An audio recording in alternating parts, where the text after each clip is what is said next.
حدیث نمبر 0۔ شروع سب سے زیادہ رحم کرنے والے،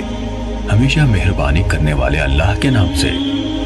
تمام تر حمد و ثنا سارے جہانوں کے پالنے والے اللہ کے لیے اور بہترین جزا تقوی اختیار کرنے والوں کے لیے ہے۔ اللہ خاتم النبیین محمد صلی اللہ علیہ وآلہ وسلم پر اپنی رحمت نازل فرمائے اور تمام نبیوں اور رسولوں پر بھی۔ اس کے بعد اللہ آپ پر رحم فرمائے۔ بلا شبہ آپ نے اپنے پیدا کرنے والے کی توفیق سے یہ ذکر کیا ہے کہ آپ دین کے طریقوں اور احکام کے بارے میں رسول اللہ صلی اللہ علیہ وآلہ وسلم سے امت تک پہنچنے والی تمام احادیث کو ان کی منقولہ اسناد سمیت جاننا چاہتے ہیں، اور ان احادیث کو بھی جو ثواب اور عذاب، رغبت دلانے اور ڈرانے اور ان جیسی دوسری چیزوں کے بارے میں ہیں، اور اہل علم نے ایک دوسرے سے لی اور پہنچائیں۔ اللہ آپ کی رہنمائی فرمائے۔ آپ چاہتے ہیں کہ یہ تمام احادیث شمار کر کے مجموعے کی شکل میں آپ کی دسترس میں لائی جائیں۔ آپ نے مجھ سے یہ مطالبہ کیا ہے کہ میں ان احادیث کو زیادہ تکرار کے بغیر آپ کے لیے ایک تعریف کی شکل میں ملخص کر دوں، کیونکہ آپ سمجھتے ہیں کہ یہ تکرار ان احادیث کو اچھی طرح سمجھنے اور ان سے استنباط کرنے میں آپ کے لیے رکاوٹ کا باعث بنے گا، جو کہ آپ کا اصل مقصد ہے۔ اللہ آپ کو عزت دے۔ آپ نے جس چیز کا مجھ سے مطالبہ کیا ہے، جب میں نے اس کے اور اس سے حاصل ہونے والے ثمرات کے بارے میں غور و فکر کی طرف رجوع کیا تو مجھے یقین ہو گیا کہ انشاءاللہ اس کے نتائج قابل تعریف اور فوائد یقینی ہوں گے۔ اور جب آپ نے مجھ سے اس کام کی زحمت اٹھانے کا مطالبہ کیا تو مجھے یقین ہو گیا کہ اگر مجھے اس کی توفیق ملے اور اللہ کی طرف سے اس کے مکمل ہونے کا فیصلہ ہوا تو پہلا شخص جسے دوسرے لوگوں سے قبل اس سے خاص طور پر فائدہ ہوگا وہ میں خود ہوں گا۔ اس کی وجوہات اتنی زیادہ ہیں کہ ان کا ذکر طوالت کا باعث ہوگا۔ البتہ اس کا خلاصہ یہ ہے کہ ان خصوصیات کے حامل کم احادیث کو محفوظ رکھنا اور ان میں اچھی طرح مہارت حاصل کرنا انسان کے لیے کثیر احادیث کو سنبھالنے کی نسبت زیادہ آسان ہے، خصوصاً عوام میں سے ایک ایسے شخص کے لیے جو اس وقت تک ان میں سے صحیح اور ضعیف کے بارے میں بھی امتیاز نہیں کر سکتا جب تک کوئی دوسرا اسے اس فرق سے آگاہ نہ کرے۔ جب معاملہ اسی طرح ہے جیسے ہم نے بیان کیا تو کم تعداد میں صحیح احادیث چن لینا کثیر تعداد میں ضعیف احادیث کو جمع کرنے سے کہیں بہتر ہے۔ یہ بات اپنی جگہ درست ہے کہ بہت سی احادیث کو اکٹھا کرنے اور مقرر احادیث کو جمع کرنے کے بھی کچھ فوائد ہیں، خصوصاً ان لوگوں کے لیے جنہیں اس علم میں کسی قدر شعور اور اسباب و علت کی معرفت سے نوازا گیا ہے۔ اللہ کی مشیت سے ایسا انسان ان خصوصیات کی وجہ سے جو اسے عطا کی گئی ہیں کثیر احادیث کے مجموعے سے فائدہ حاصل کر سکتا ہے، لیکن جہاں تک عوام الناس کا تعلق ہے جو شعور و معرفت رکھنے والے خواص سے مختلف ہیں، وہ کم احادیث کی معرفت سے بھی عاجز ہیں، تو ان کے لیے کثیر احادیث کے حصول میں کوئی فائدہ نہیں۔ پھر آپ نے جس کتاب کا مطالبہ کیا ہم انشاءاللہ اس التزام کے ساتھ اس کی تخریج مختلف پہلوؤں سے اس کی وضاحت اور تالیف کا آغاز کرتے ہیں، جس کا میں آپ کے سامنے ذکر کرنے لگا ہوں، اور وہ یہ ہے کہ ہم ان تمام احادیث کو لیں گے جو سنداً نبی اکرم صلی اللہ علیہ وآلہ وسلم سے بیان کی گئی، اور تکرار کے بغیر انہیں 3 اقسام اور بیان کرنے والے لوگوں کے 3 طبقوں کے مطابق تقسیم کریں گے، اللہ یہ کہ کوئی ایسا مقام آ جائے جہاں کسی حدیث کو دوبارہ ذکر کیے بغیر چارہ نہ ہو، مثلاً اس میں کوئی معنی زیادہ ہو یا کوئی سند ایسی ہو جو کسی علت یا سبب کے بنا پر دوسری سند کے پہلو بپہلو آئی ہو، کیونکہ حدیث میں ایک زائد معنی جس کی ضرورت ہو ایک مکمل حدیث کے قائم مقام ہوتا ہے۔ اس لیے ایسی حدیث کو جس میں ہمارا بیان کردہ کوئی معنوی اضافہ پایا جاتا ہے دوبارہ لائے بغیر چارہ نہیں، یا جب ممکن ہوا تو ہم اس معنی کو اختصار کے ساتھ پوری حدیث سے الگ کر کے بیان کر دیں گے، لیکن بسا اوقات اسے پوری حدیث سے الگ کرنا مشکل ہوتا ہے، اور جب اس کی گنجائش نہ ہو تو اسے اصل شکل میں دوبارہ بیان کرنا زیادہ محفوظ ہوتا ہے۔ البتہ جہاں ہمارے لیے اسے مکمل طور پر دہرانے سے بچنا ممکن ہوگا اور قابل شکل میں ہمیں اس کی ضرورت نہ ہوگی تو ہم انشاءاللہ اس سے اجتناب کریں گے۔ جہاں تک پہلی قسم کا تعلق ہے اس میں ہم یہ کوشش کریں گے کہ انہی احادیث کو ترجیح دیں جو دوسری احادیث کی نسبت فنی خامیوں سے زیادہ محفوظ اور زیادہ پاک ہوں، یعنی ان کے ناقلین یعنی راوی نقل حدیث میں صحت اور ثقاہت رکھنے والے ہوں، ان کی روایت میں شدید اختلاف پایا جائے، نہ الفاظ و معنی کو بہت برے طریقے سے خلط ملط کیا گیا ہو جس طرح کی بہت سے حدیث بیان کرنے والوں میں پایا گیا ہے، اور ان کی روایت میں یہ چیز واضح ہو چکی ہے۔ جب ہم اس قسم کے ثقہ لوگوں سے مرویات کا احاطہ کر لیں گے تو بعد ازیں ایسی روایت لائیں گے جن کی سندوں میں کوئی ایسے راوی موجود ہوں گے جو طبقہ اولا جیسے راویوں کے حفظ و اتقان سے متصف نہیں، لیکن وہ بھی انہی میں سے ہیں، چاہے ان صفات میں ان سے ذرا کم ہے جن کو ان سے مقدم رکھا گیا ہے، لیکن عفت، صدق اور علم سے شغف رکھنے جیسی صفات ان میں عام ہو، جس طرح عطا بن صائب، یزید بن ابی زیاد، لیث بن ابی سلیم اور ان کی طرح کے دیگر حاملین آثار اور ناقلین اخبار ہیں۔ یہ حضرات اگرچہ اہل علم کے ہاں علم اور عفت جیسی صفات میں معروف ہیں،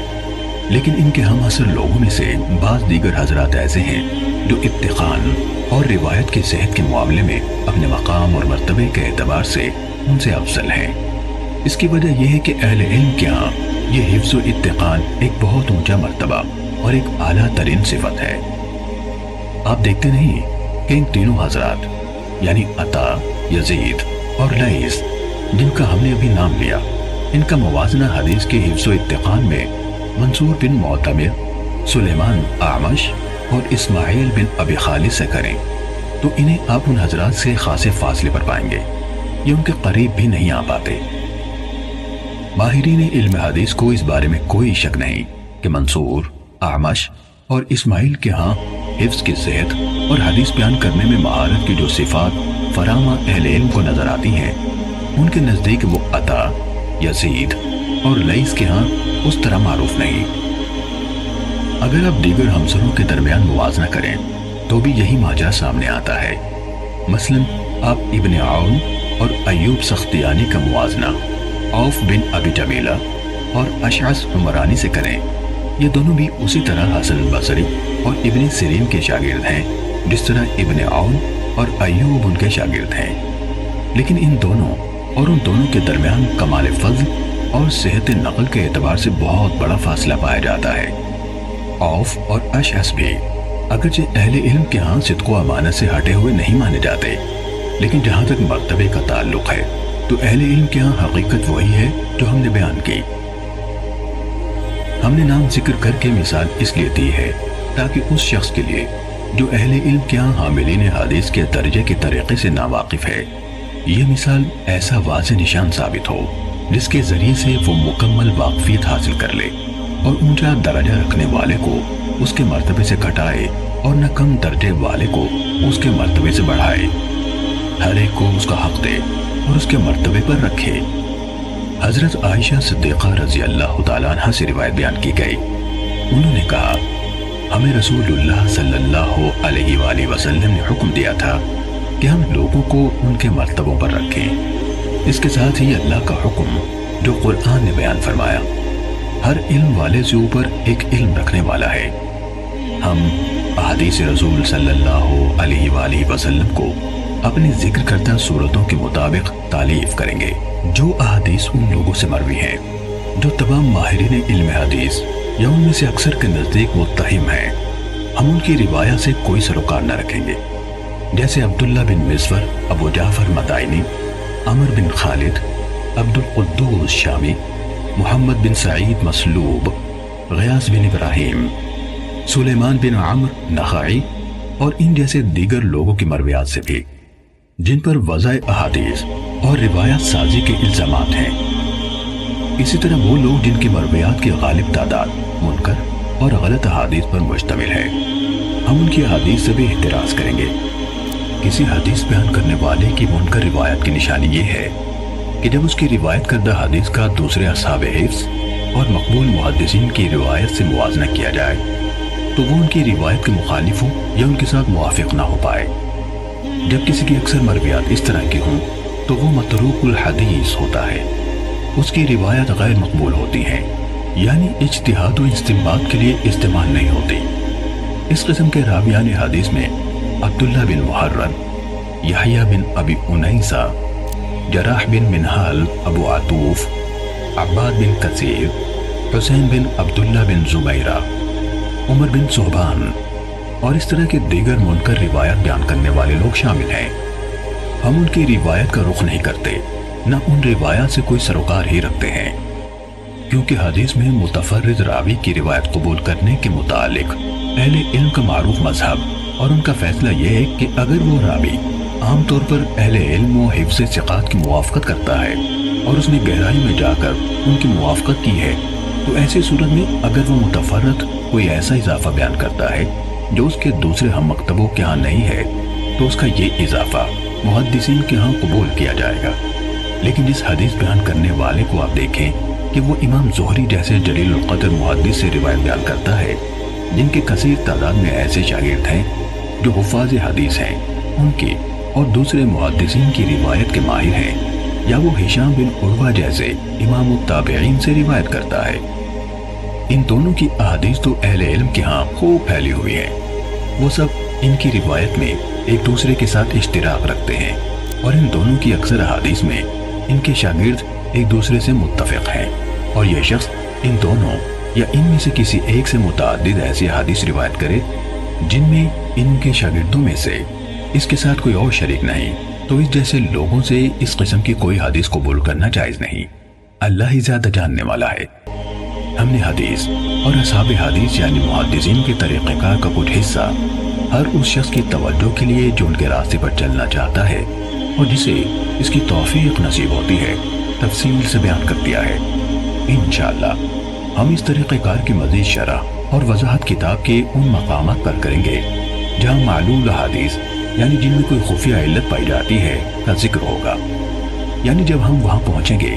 جہاں اس موضوع کی شرح اور وضاحت کا مناسب موقع ہوگا انشاءاللہ تعالی۔ اس وضاحت کے بعد اللہ آپ پر رحم فرمائے۔ ہم یہ کہنا چاہتے ہیں کہ اگر ہم نے اپنے آپ کو محدث کے منصب پر فائز کرنے والے بہت سے لوگوں کی ضعیف احادیث اور منکر روایات کے بیان کو ترک کرنے جیسے معاملات میں جن کا التزام ان کے لیے لازم تھا غلط کاروائیاں نہ دیکھی ہوتی، اور اگر انہوں نے صحیح روایات کے بیان پر اکتفا کو ترک نہ کیا ہوتا جنہیں ان ثقہ راویوں نے بیان کیا جو صدق و امانت میں معروف ہے، وہ بھی ان کے اس اعتراف کے بعد کہ جو کچھ وہ سیدھے سادے کم عقل لوگوں کے سامنے بے پرواہی سے بیان کیے جا رہے ہیں اس کا اکثر حصہ غیر مقبول ہے، ان لوگوں سے جن سے لینے پر اہل علم راضی نہیں اور جن سے روایت کرنے کو بڑے بڑے ائمہ حدیث مثلا مالک بن انس، شعبہ بن حجاج،